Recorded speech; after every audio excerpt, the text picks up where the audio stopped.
The alarm never sounded. That was the first mistake. Captain Vex Thor stood in the corridor outside Sarah Linwood's quarters, his scales rippling with barely contained frustration. Behind him, 12 elite guards from 3 different species held their plasma rifles at the ready, yet none moved forward. They couldn't. Between them and the sleeping human lay an impossible barrier, not of technology or energy shields, but of teeth, claws, and 4 pairs of luminous eyes that tracked every movement with predatory precision. 4 Kethran cubs, each no larger than a Terran house cat but infinitely more lethal, had positioned themselves around Syrah's bed, like ancient sentinels guarding a sacred tomb.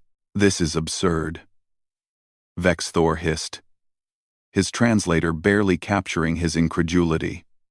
"They're juveniles. Stun them, and retrieve the human." The guard closest to the door, a hulking Bronthan named Krell, took 1 step forward. Immediately, the cub at the foot of the bed, Jory, if Vex Thor's briefing was correct, raised its head. The growl that emerged from that small throat defied physics.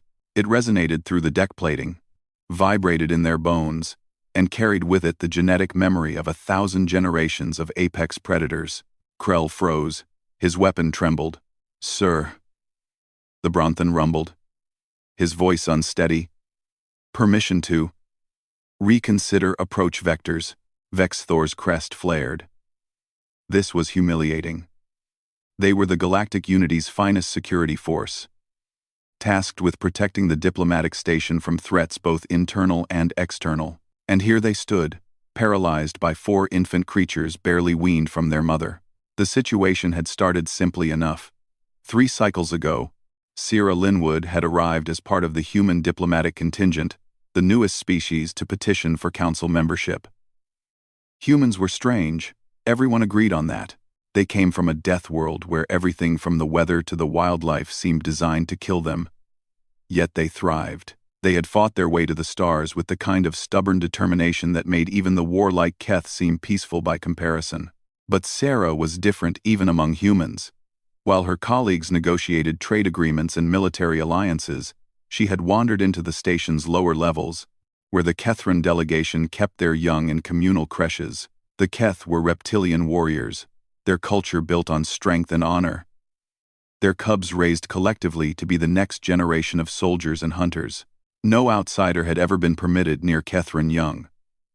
The risk was too great. The cubs were unpredictable, aggressive, and possessed venom sacs that wouldn't fully develop for another solar cycle. They were, by every measure, dangerous. Sarah had walked in anyway. Security footage showed her sitting cross-legged on the floor while juvenile predators circled her, hissing and snapping. She didn't flinch. She didn't retreat. She simply waited.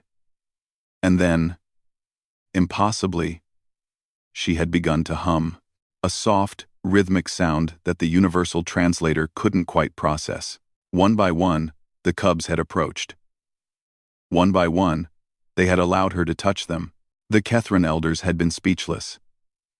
In 3,000 years of recorded history, no off-worlder had ever achieved such a thing. They spoke of legends, of the bonds of the first pack, of recognition that transcended species. They spoke with reverence in something that looked uncomfortably like fear. Now, 3 cycles later, 4 of those cubs had somehow escaped their creche, bypassed 7 security checkpoints, and infiltrated Syrah's quarters. They had arranged themselves around her sleeping form with military precision, 1 at each cardinal point, forming a defensive perimeter that would make any tactical officer proud. "Why haven't we heard from the human?" Vex Thor demanded. "She's asleep, sir," answered Lieutenant Yira, the team's sensor specialist. "Vital signs indicate deep REM cycle. She's completely unaware of the situation." Of course she was. Vex Thor's mandibles clicked in frustration. The human slept peacefully while 4 apex predator cubs mounted guard around her, and his entire security team stood paralyzed in the hallway. "Contact the Kethran delegation," he ordered. "Tell them we require immediate assistance with—" "Already here, Captain." Vex Thor turned to find Elder Kraveth standing behind him, the old warrior's scales scarred from a lifetime of combat. The Kethran's eyes, however, weren't on the captain.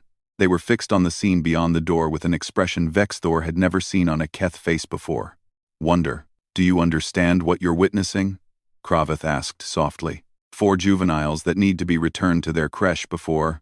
You're witnessing the calling, the elder interrupted. The cubs have chosen. They've recognized Pack. That's a human. Humans aren't humans, Kravith said, his voice carrying the weight of centuries, are from a world where they domesticated wolves. Do you know what wolves are, Captain? Apex predators, pack hunters that could tear a human apart without effort. Yet humans looked at these creatures and saw not enemies, but potential family. They didn't conquer them through force. They earned their loyalty through patience, respect, and something we Keth thought we alone understood, the recognition of pack bond that transcends biology. Vexthor stared at the sleeping human. Sierra Linwood, unremarkable by most standards. No enhanced strength, no natural weapons, no telepathic abilities, just a human who had sat with predator cubs and hummed. What do we do? He finally asked. Kravith's laugh was like stones grinding together. We do nothing, Captain. We wait for dawn. We wait for the human to wake. And then we watch as she walks 4 Kethran cubs back to their creche, and they follow her because she asked them to. He paused. And then, Captain, we begin to understand why humans are the most dangerous species we've ever encountered. Not because they're strong, but because they look at teeth and claws and see friends. As if on cue, Jory's head settled back down on his paws, though his eyes never stopped watching the door. The message was clear. The human was under protection. The human was Pack, and no guard, no matter how well armed, would venture past that primal boundary tonight. In her bed, Sarah Linwood smiled in her sleep, one hand dangling off the edge where small, sharp teeth could have easily reached it. Instead, a warm head pressed against her palm, and a soft purr rumbled in the darkness. The galaxy would learn. Vexthor realized. Humanity hadn't conquered Earth. They'd befriended it. One predator at a time, and now they were here,